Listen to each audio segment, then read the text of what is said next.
okay, how many of you are coming from what you would sort of consider a more traditional business? You're not looking to change the world, you help people, you build things, you do things.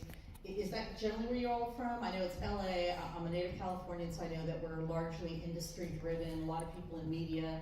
How many of you are in kind of what you would consider, I do kind of boring stuff. I don't sort of cure cancer, change the world. Most of you, or all of you in entertainment, we should get out of here.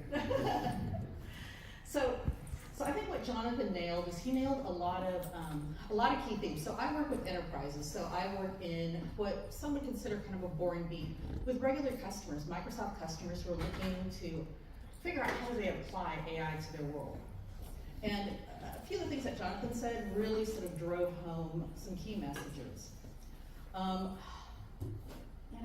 Most customers are not looking to change the world. They're looking to get started somewhere. What I'm seeing on this beat, and I'm just stalling for time while John's getting set up here, is what we're seeing on this beat is a lot of enterprise customers that are really looking to create new experiences. And as a byproduct of this, they're going to create some new revenue streams. So one of the customers that I work with is a large hospitality and travel company. And what they're looking to do is they're looking to create new experiences for their non-platinum members. Because if you think about it, if you travel for business, you know that you may or may not have hotel status in any given year. Most of us are not in hotel status anymore after COVID. So they're trying to figure out, how do I help this tier just below platinum? How do I give a new experience to them to improve brand affinity? To make sure that maybe they feel next time they book a hotel, we're going to be the ones that they come and reach out to. Now, the same hotel chain also has kind of an Airbnb type offering. And what they're looking to do is drive more awareness of this hotel B&B program that they have that most people are not aware of. So one of the things that we've been talking to them about is creating this whole virtual concierge experience where we can build a profile of a member that goes beyond what their stay information is, how many nights they stayed, what hotels they chose, where we can actually take them through profiling in a very visual way. We can use AI to help build this 360-degree profile of one of their members, and then basically recommend curated experiences and places that they can stay at. So if you're looking at a hotel room, do you prefer a more classic kind of B&B type thing, or do you prefer a more modern environment? What's your travel style? Are you an adventure traveler, or are you more of I like to go shopping in the city and I want to go do wine tasting? What's your fashion style? Would you prefer to do things where you get dressed up and go to the opera, or do you want to put on hiking boots and go hike in the mountains? And this is one of the enablers of basic AI that is actually really accessible to an average organization.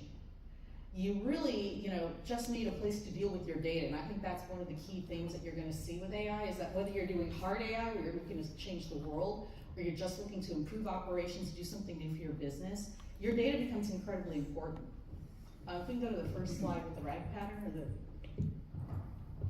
Yeah, so this is kind of the breakdown of the customers that I've been working with and the things that they're doing.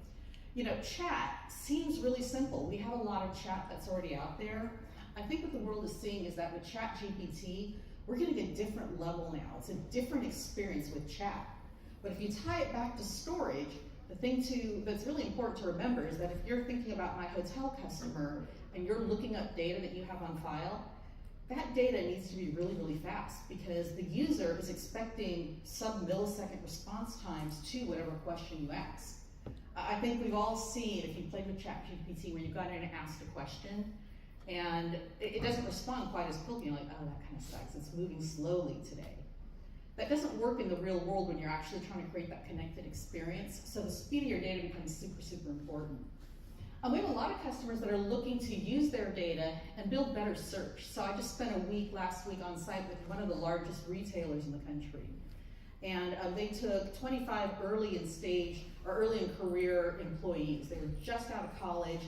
The company is basically using them as the guinea pigs. Go out and learn AI, and then bring back your learning to those who are just trying to get to retirement. Tell us what you learned so we can figure out what we're going to do, and then we're going to have you build it. And what was funny is they submitted their scenarios, and most of the scenarios came back as search. They want to build a better search engine. Now, if you think about ChatGPT, what that does is it gives you a bunch of different ways you can do search now. So you can use verbal, you can type it in the way we're all used to, and you get back a very human-like experience. You can use images. Take this picture and go find me something in your inventory that looks like the picture I just uploaded. You can now use, John and I were talking about how ChatGPT now allows you to actually speak to it, and it will speak back to you in a human voice. So there's a bunch of ways you can do that, but again, where your data is stored, the way that you organize it, the way you maintain it, really will make or break this experience. And then finally, hyper-personalization. We talked about the RAG. So this is a short acronym for something called Retrieval Augmented Generation. Basically, it means bring your own data. So this is an important pattern that we are seeing almost universally across all of our customers. They want to take some data they have, they want to start using it, typically with large language models, to create new experiences. John has the really sexy demos. What I want to do is just leave you with a couple of thoughts around RAG if you're just a traditional enterprise.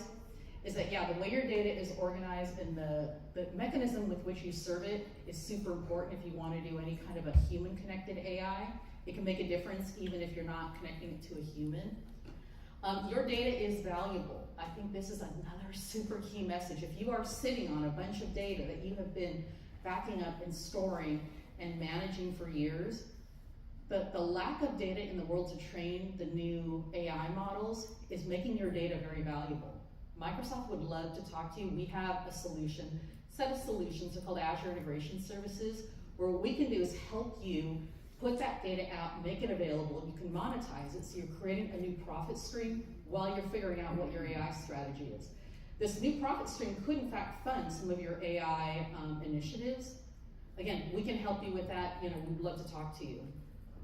And then I think when you start thinking about your first AI projects, it's great that we see, solving cancer. I worked with a customer trying to solve that cytology, those slices of imaging, about 6 or 7 years ago.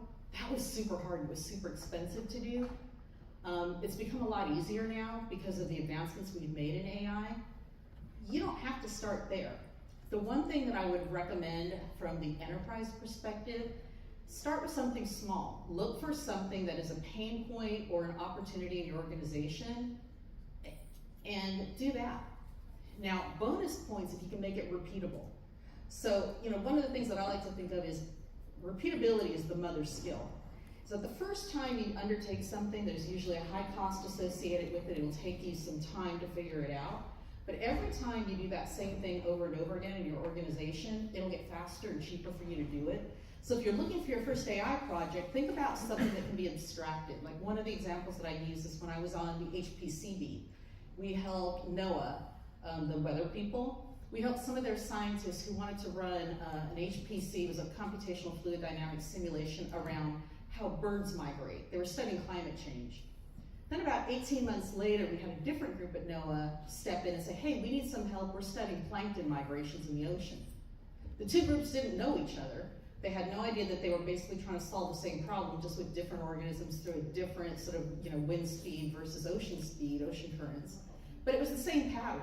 Because we had solved it for NOAA once, we were able to come in and literally in 1/10 the time recommend an architecture and tell them how to do it.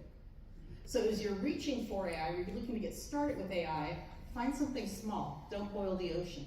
Look for something repeatable. Make sure your data is organized. Final tip I'll give you with data is spaces matter. So as you guys start organizing your data and you're sending it off to a large language model, an extra space can actually increase your cost significantly because of the way that the tokens are run. So what you want to do is make sure that you cleanse your data to remove, like if you're old school like me, double spaces after a colon, double spaces after a parentheses, or after a colon typically, or a semicolon. Do a data cleansing exercise and remove any extra spaces you don't need. It could make a huge difference in your large language model bill.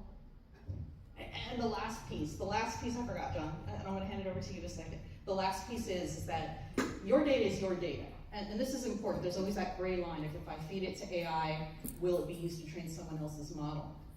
With Azure OpenAI, basically all of your data is your own. It stays in your tenant, you keep control over it, it's not being used to train other AI models, you maintain complete control over it, which is a differentiator between OpenAI and Azure OpenAI. So if you are concerned about the privacy of your data not being used in other models, that's something to consider. And again, Microsoft would love to help you. Now, my counterpart John and I, quick short story, we've worked together for 10, 12 years, a long time. This is the first time we've actually worked together on a presentation. We were joking because I have what I consider, what I call it the broccoli meat. They're not the sexy use case, we're not solving the world, we're not, creating Formula One cars or doing anything like that. We're helping customers. John, however, works the media and entertainment beat. And he's got kind of the dessert. He's got the sexy sizzle, he's got the cool use cases. I'm like, oh my gosh, you're working on that, you're working on that. So what I wanted to do is introduce my friend John Weisner and let him take you through some of the cool things that he's seeing with our Azure customers on the media and entertainment beat. Thanks, Stephanie. Is this working? Yes. Yep.